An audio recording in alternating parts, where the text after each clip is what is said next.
యొక్క పర్ఫార్మెన్స్ ఉంటుందని నేను అనుకుంటా ప్రస్తుతానికి. రైట్, మళ్ళీ వస్తాం సార్ మీ దగ్గరికి. మనతోటి అప్సాన్ రాజేష్ గారు ఉన్నారు, సీనియర్ రాజకీయ విశ్లేషకులు. రాజేష్ గారు గుడ్ మార్నింగ్ అండి. గుడ్ మార్నింగ్ అండి. మీకు ప్యానెల్లో ఉన్న పెద్దలు అలాగే ప్రైమ్ లైన్ వీక్షకులందరూ కూడా శుభోదయం. సో టార్గెట్ తెలంగాణ, బాబు గారి టార్గెట్ సో వర్కౌట్ అవుతుందా సార్ ఇప్పుడున్న పరిస్థితుల్లో తెలంగాణలో? రాజకీయ పార్టీగా తన పార్టీని విస్తరించుకోవాలి, మళ్ళీ తిరిగి పునర్వైభవం సాధించాలని చెప్పని చంద్రబాబు నాయుడు గారు ఆకాంక్షించడాన్ని, లేదు ఆ శ్రేణులు దానికి అనుకూలంగా స్పందించడాన్ని మనం తప్పట్టాల్సిన అవసరం లేదు. కాకపోతే పునర్వైభవం ఇవ్వాలా ఇవ్వనవసరం లేదా అనేది నిర్ణయం చేసేది తెలంగాణ పౌర సమాజం.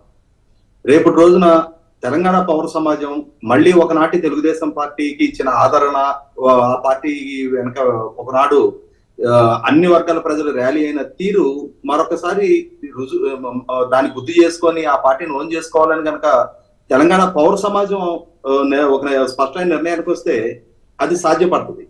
కానీ ఒక రాజకీయ పక్షంగా మళ్ళీ తిరిగి తన పార్టీని పునరుజ్జీవనం చేసుకోవాలి, ఒక రకంగా 2023 అసెంబ్లీ ఎన్నికల్లో కానీ మొన్న జరిగిన పార్లమెంట్ ఎన్నికల్లో కానీ తెలుగుదేశం పార్టీ ఆవిర్భావం తర్వాత పోటీ నుంచి విరమించుకున్న ప్రత్యేక పరిస్థితి 2020-21 ఆంధ్రప్రదేశ్ రాష్ట్ర స్థానిక సంస్థల ఎన్నికల్లో తెలుగుదేశం పార్టీ బాయ్కాట్ చేసింది. కానీ మొన్నటి ఎన్నికల్లో ఆ ఎన్నికల్లో వాస్తవంగా నామినేషన్ దాఖలు చేసి స్థానిక సంస్థల ఎన్నికల్లో అక్కడ ఉన్న ప్రత్యేక పరిస్థితుల్లో పోటీ నుంచి విరమించుకోవాలని ఒక నిర్ణయం తీసుకున్నారు. కానీ తెలంగాణ అసెంబ్లీ పార్లమెంట్ ఎన్నికల్లో అసలు పోటీ ప్రతిపాదనే విరమించుకున్నారు. ఆ స్థితి నుంచి మళ్ళీ తిరిగి పార్టీని యాక్టివేట్ చేయాలని చెప్పని ఒక నిర్ణయం తీసుకున్నప్పుడు రాజకీయాలు డైనమిక్ గా ఉంటాయి, పరిస్థితులు పరిణామాలు బట్టి మార్పు చెందుతూ ఉంటాయి. నిన్న ఎలక్షన్స్ లో ఫలితాలే మళ్ళీ రేపు ఎన్నికల్లో కూడా రిపీట్ అవుతాయి అని చెప్పి అనేది మన ఇండియన్ పొలిటికల్ హిస్టరీలో ఎన్నికల చరిత్రలో ప్రతి సందర్భంలో ఏం రుజువు కాల. ప్రతి ఎన్నికకి ఆ ఎన్నికలకు ఒక ప్రత్యేక ఎజెండా ఉంటుంది, ఆ ఎజెండా ప్రాతిపదికన ఎన్నికలు జరుగుతూ వచ్చినాయి. అదే ఉద్దేశంతో మరొకసారి తెలుగుదేశం పార్టీని పునరుజ్జీవనం చేయాలి అని చెప్పని చంద్రబాబు నాయుడు గారు ఆకాంక్షించే సందర్భంలో మొట్టమొదటిగా చాలా సవాళ్లు ఎదుర్కోవాల్సి ఉంది. స్ఫూర్తివంతమైన నాయకత్వాన్ని తెలుగుదేశం పార్టీకి అందించాల్సిన అవసరం ఉంది. పార్టీ పట్ల లాయంటీ, ప్రజా సమస్యల పట్ల అవగాహన, ప్రజల సమస్యల పట్ల పోరాట తత్వం, మంచి వాగ్దాటి, విషయ పరిజ్ఞానం ఉన్న నాయకత్వాన్ని ఎంపిక చేసుకొని వాళ్ళ చేతుల్లో నాయకత్వాన్ని పెట్టి వాళ్ళని ప్రజలకు చేరువ చేసినప్పుడు తిరిగి పార్టీ ప్రజలకు మళ్ళీ ఒక రకంగా కొత్తగా పార్టీని పరిచయం చేసినట్టే. అంటే తెలుగుదేశం పార్టీ అనేది దశాబ్దాల పాటు తెలంగాణ ప్రాంతంలో ఒకనాడు ఎంతో వైభవంగా వెలుగొందినా కూడా ఈ 2004 తర్వాత చాలా మార్పు చేర్పులు చూసాం. 2004 కన్నా 2009లో 39 అసెంబ్లీ స్థానాలు ఆ రోజు టిఆర్ఎస్, కమ్యూనిస్టులు, తెలుగుదేశం కలిపి మహాకూటమిగా పోటీ చేసిన రోజు 39 అసెంబ్లీ స్థానాలు 15 సంవత్సరాల క్రితం దక్కాయి. ఆ తర్వాత నుంచి గ్రాడ్యువల్ గా డిటీరియేట్ అవుతా వచ్చింది. 2014 అసెంబ్లీ ఎలక్షన్స్ లో 15 స్థానాలు వచ్చినా ఒక పార్లమెంట్ స్థానం దక్కించుకున్న 2018 అసెంబ్లీ ఎలక్షన్స్ కి 2 స్థానాలు దక్కించుకుంది. ఆ తర్వాత 2023 అసెంబ్లీ ఎలక్షన్స్ కి అసలు పోటీ నుంచి విరమించుకునే పరిస్థితి.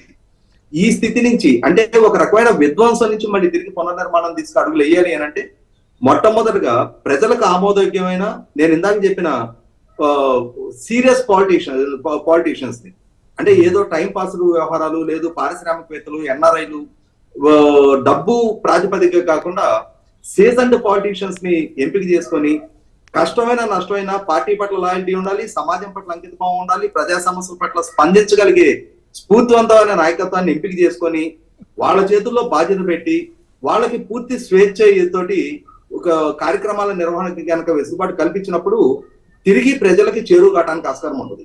అదే సందర్భంలో మీరు ఇందాక ప్రస్తావించినట్టుగా ఎన్డీఏ కూటమి ఖచ్చితంగా మొన్న జరిగిన పార్లమెంట్ ఎలక్షన్స్ లో 8 పార్లమెంట్ స్థానాలు దక్కించుకోవడం ద్వారా భారతీయ జనతా పార్టీ ఒక ప్రత్యామ్నాయ ఫోర్స్ గా ఎమర్జ్ అవుతున్నది వాస్తవం.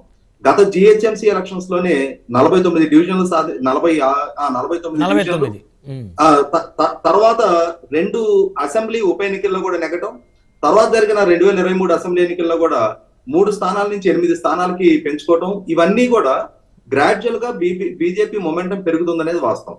కాకపోతే మీరు ఇందాక ప్రశ్నించినట్టుగానే 2023 అసెంబ్లీ ఎన్నికల్లో అంటే బీఆర్ఎస్ గా రూపాంతరం చెందిన టిఆర్ఎస్ కి ప్రత్యామ్నాయం మేమే అని చెప్పిన స్థాయి నుంచి ఆ స్థాయి పనితీరు అయితే కనపరచలేదు అనేది వాస్తవం.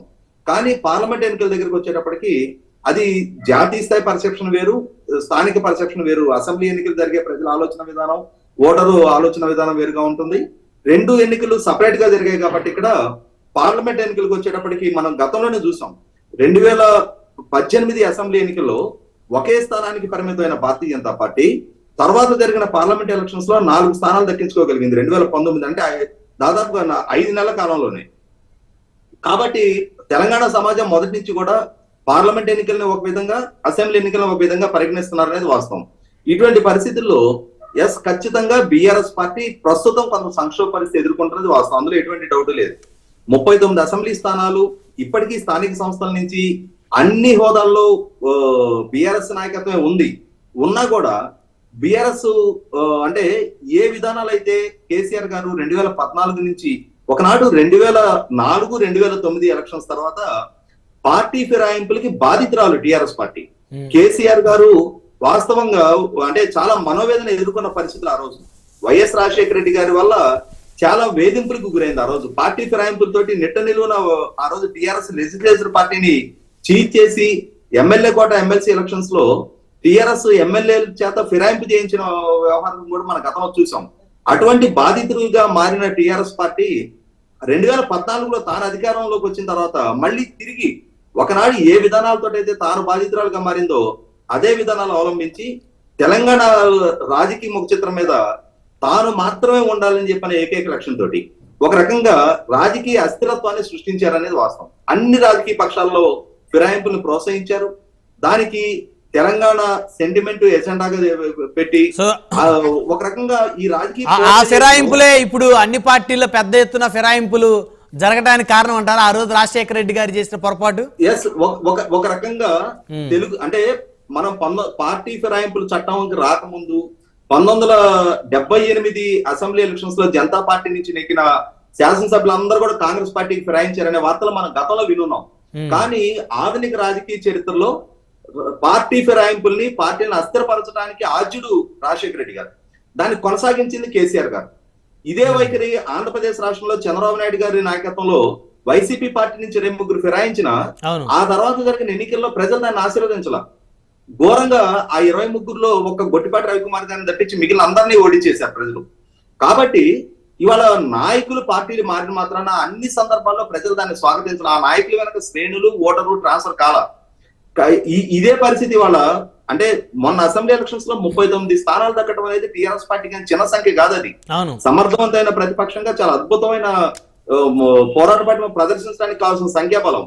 కానీ ఇవాళ రాజకీయ నాయకుల్లో ఆ పార్టీ లాయల్టీస్ ఎప్పుడైతే మిస్ అయినాయో, నేను ఇందాక చెప్పినట్టుగానే సీజన్డ్ పాలిటిషియన్స్ కాకుండా రియల్టర్స్, కాంట్రాక్టర్లు, వ్యాపారస్తులు ఈ డబ్బు ప్రాతిపదికగా ఎప్పుడైతే అభ్యర్థిత్వాలు ఖరారవుతాయో ఇటువంటి వాళ్ళు అధికార పక్షంలో ఉంటే మాత్రమే మేము నాయకులుగా కొనసాగుతాం, ప్రతిపక్షంలో రాజకీయాన్ని కొనసాగించడానికి సిద్ధంగా లేమని చెప్పని ప్రదర్శిస్తున్న వ్యాపారస్తులు అధికార పార్టీలో ఉంటేనే వారు వ్యాపారాలు చేసుకోగలరు, లేకపోతే కుదరదు. కాబట్టి ఏ వ్యాపారం లేని రాజకీయ నాయకుడు అయితే ప్రజల కోసం ఆ పార్టీ తరపు నుంచి ఫైట్ చేస్తాడు. ఇవాళ ఎట్లయిపోయిందంటే కోడి ముందా గుడ్డు ముందా అన్నట్టుగా ప్రజలు ఇటువంటి డబ్బు గలాన్ని కోరుకుంటున్నారా, డబ్బు గలాళ్ళు మాత్రమే రాజకీయాల్లో చలామణి అయ్యే పరిస్థితులు ఉన్నాయనేది చాలా స్పష్టంగా కళ్ళ ముందు కనిపిస్తా ఉంది. కాబట్టి వాళ్ళ బీఆర్ఎస్ పార్టీ నుంచి 10 మంది ఫిరాయించారు అని అంటే కేవలం ఆ పార్టీ లాయల్టీస్ లేకపోవడమే కారణం.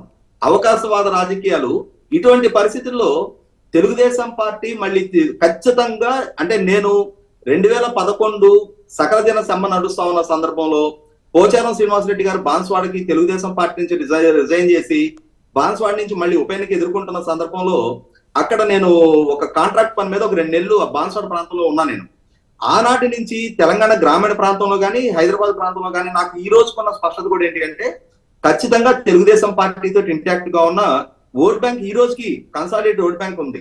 నేను ఇందాక చెప్పినట్టు ఒక స్ఫూర్తివంతమైన నాయకత్వాన్ని కనుక తెలుగుదేశం పార్టీ నాయకత్వం ఎంపిక చేసుకొని అటువంటి వాళ్ళకి ఆ పూర్తి స్వేచ్ఛ స్వాతంత్రాలతో వాళ్ళు రాజకీయ కార్యకలాపాలు కనుక కొనసాగిస్తే ఎంతో కొంత స్థాయిలో ప్రభావితం చూపగలిగే స్థాయికి మళ్ళీ తెలుగుదేశం పార్టీ, మీరు చెప్పినట్టుగా ఇప్పుడు భారతీయ జనతా పార్టీ, జనసేన కనుక కూటమిగా మళ్ళీ తిరిగి ఫామ్ అయితే ఖచ్చితంగా ఒక కన్సిడరబుల్ ఫోర్స్ గా ఎమర్జ్ అవడానికి ఆస్కారం. రైట్, మళ్ళీ వస్తాం సార్ మనతోటి.